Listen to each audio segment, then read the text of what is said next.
And the question is, do you know how to price the treatment and control of bruxism? Most say no because they provide a mouth guard, sell a mouth guard, and I'm not a mouth guard seller, so they sell a mouth guard and that's it. It's over. It's over. There's no follow-up, no consultation, no understanding of the genesis of bruxism.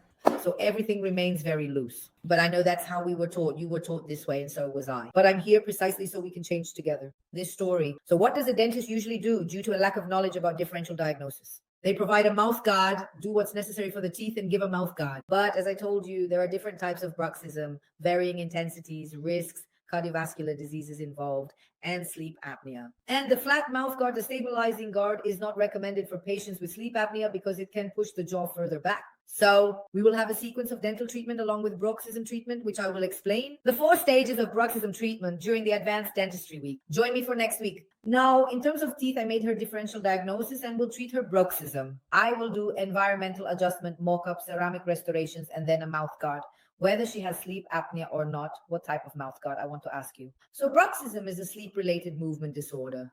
The patient sleeps poorly. Now, this study I brought to you shows the following. Occlusal splints have been widely used in clinical practice. However, no evidence supports their role in stopping sleep bruxism. In other words, the splint only protects the teeth, and 20% of the patients in this study are increased their activity. In electromyography, EMG, electromyography, which is when you measure the movement of muscles when using silicone splints. Of course, you can't use silicone splints, folks. Why does the patient feel more comfortable with the silicone splint? Because it applies less pressure.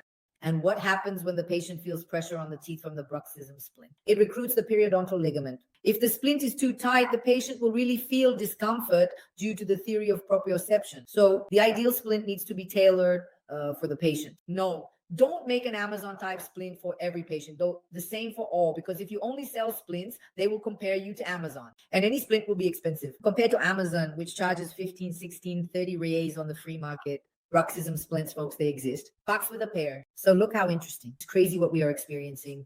So if you want to know more about these topics, start following me and share with more dentists.